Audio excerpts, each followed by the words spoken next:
Bonjour, vous vous apprêtez à écouter un extrait de l'épisode 9, Celle qui cuisine le végétal.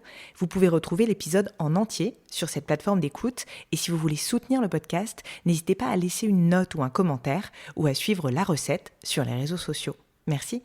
On va commencer ? Je t'écoute, je suis prête.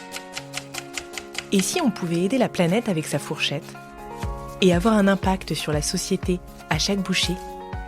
Ce podcast donne la parole à ceux qui cultivent des solutions pour nous aider à mieux manger. Chaque mois, ils nous livrent ici les ingrédients d'une alimentation durable et ils apaisent notre faim de mieux comprendre, enfin, ce qu'il y a dans nos assiettes. Bienvenue, je suis Julie Vanocelle et vous écoutez La Recette. La recette de quoi, du bonheur? Alors on parle bien d'une recette de cuisine. J'aimerais bien qu'on me donne la recette. La recette que j'essaye d'appliquer tous les jours. Alors j'en ai plein des recettes. Donc je vais vous donner la recette la plus simple.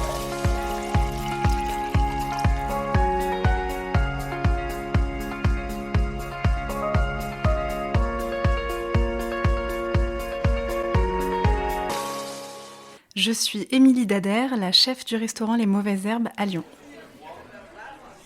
Je vous explique rapidement du coup. Ouais.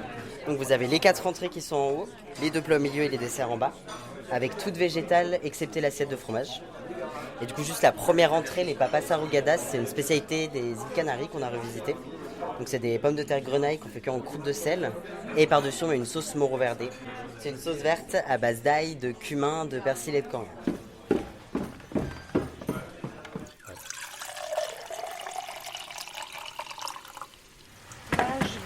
Mettre à point mon risotto. Donc, dans la tradition culinaire italienne, le risotto, on voudrait qu'il soit lié au beurre et au parmesan, sauf que c'est des produits que je n'utilise pas ici. Donc, j'ai trouvé d'autres solutions et je le termine avec une purée de potimarron qui est montée à l'huile avec quelques zestes d'agrumes. Et je trouve que ça va vraiment venir enrober le riz et le parfumer. Et c'est presque aussi intéressant que du beurre et du parmesan finalement.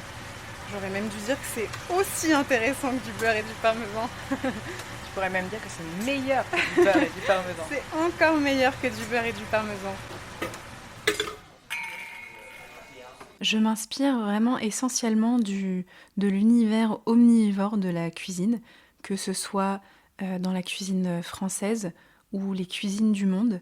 Mais j'aime beaucoup m'amuser à jouer un petit peu avec les codes du monde omnivore. Donc par exemple au restaurant, on va faire des salaisons végétales.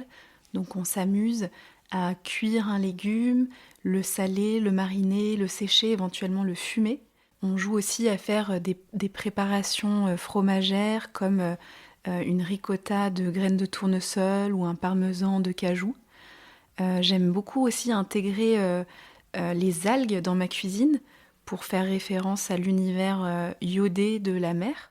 Et en référence à des plats un peu plus viandards, je fais des sauces où je fais des sauces en fait comme un jus de viande, sauf qu'au lieu de faire caraméliser des carcasses, je vais faire des sucs de légumes avec des oignons par exemple, en les faisant confire très longtemps. D'accord, donc tu imagines en fait un plat végétal un peu comme un plat carné, est-ce qu'on peut dire ça ? On peut dire ça, un peu comme un plat omnivore, j'aime bien utiliser ce mot. D'accord, donc le légume, en tout cas l'ingrédient principal, comme le serait une viande, se retrouve un petit peu au centre de l'assiette.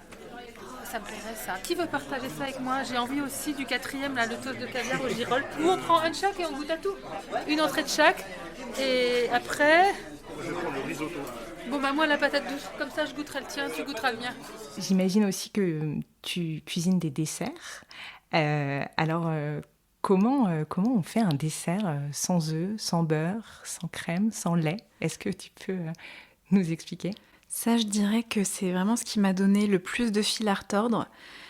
C'est quand même très difficile en pâtisserie de se priver de beurre et d'œufs. J'ai dû faire énormément d'expériences parce qu'il y a encore très peu de chefs qui se sont penchés sur la question. Il y a encore très peu de recettes disponibles. Donc il a fallu beaucoup se documenter, comparer différentes recettes et bien sûr tester, se tromper, faire des erreurs et réajuster en fait. Il y a énormément de réajustements à faire. Et est-ce que tu peux nous donner un exemple ? Est-ce que tu as une recette d'un dessert entièrement végétal ? Eh bien, par exemple, on fait au restaurant en ce moment, on fait une crème pralinée noix. C'est un genre de crémeux, donc ça peut s'apparenter à une crème pâtissière ou à une ganache. Et au lieu donc de mettre des œufs, je vais mettre de la compote de fruits, donc de pommes. Au lieu de mettre du lait, je vais mettre du lait de vache. On va utiliser du lait d'amande. Et au lieu de monter cette crème avec du beurre, on utilise de l'huile de coco équitable et bio. Ça a l'air super bon.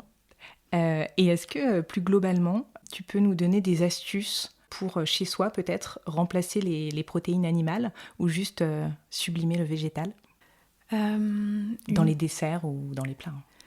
Alors, par exemple, à la maison, on peut essayer de remplacer les œufs dans un gâteau par de la compote ou par un yaourt de soja qui a un pouvoir coagulant aussi. On peut s'amuser, c'est assez rigolo, d'utiliser, de réemployer l'eau de cuisson de nos pois chiches, qu'on appelle l'aquafaba. Et c'est assez marrant parce que quand on le bat au fouet, ça monte comme une meringue. Et c'est assez surprenant, le résultat est bluffant. Merci pour votre écoute. Un nouvel épisode de La Recette est disponible tous les 15 du mois.